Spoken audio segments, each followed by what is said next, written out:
Hello students, today we are going to discuss the concept of ductile detailing from earthquake engineering.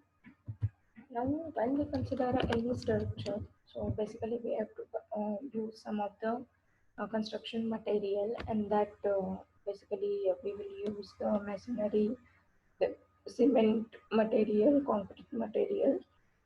Now in India, the most of the buildings are made in the masonry. In the plains, the masonry is generally made up of burnt clay, bricks, and the cement mortar. However, in hilly areas, stone masonry with a mud mortar is more prevalent, but the recent time it is being replaced with the cement mortar. Masonry can carry loads that cause compression. Now, compression means pressing together. Here we can observe that there are two diagrams are there. One is the compression where we have to apply the force from both the side and pressing together, and second is the tension where we have to pull out this apart from each other. Now the second material is concrete. In the concrete popularly used the building construction, particularly over the last 4 decades. Cement concrete is made up of crushed stone piece. It is also known as the aggregate, and sand, cement, and water mixed in appropriate proportions. Concrete is much stronger than the masonry under a compressive loads, but again its behavior in tension is poor. The properties of concrete critically depend on the amount of water used in making a concrete.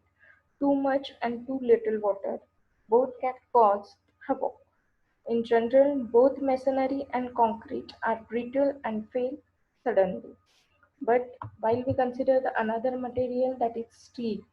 Now, steel used in masonry and concrete buildings as a reinforcement bar of a diameter ranging from about 6 mm to 40 mm. Reinforcing steel can carry both tensile and compressive loads. Moreover, steel is a ductile material.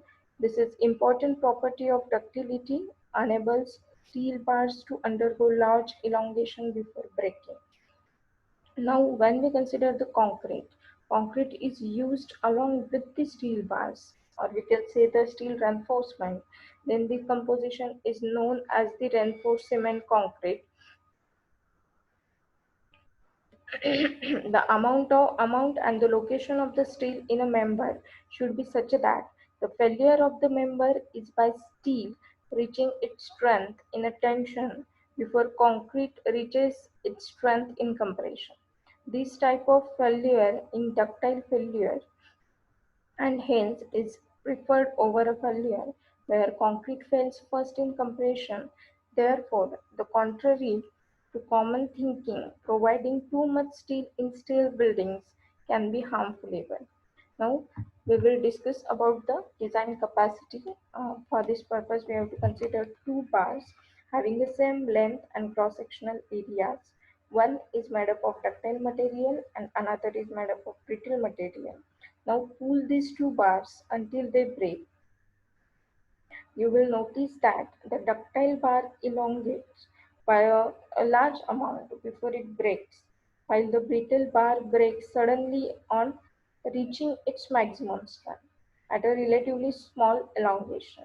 Now, among the material used in building construction, steel is ductile while the masonry and concrete are the brittle one. Now, again, we will consider one more example. Let us consider a chain with links made up of brittle and ductile materials. Each of these links will fail just like bars. Now hold the last link at either end of the chain and apply the force F. Since the same force F is being transferred through all the links which is connected together,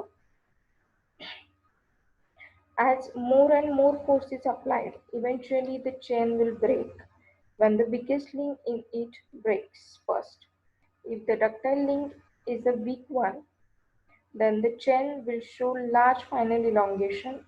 Instead of if the brittle link is the weak one, then the chain will fail suddenly.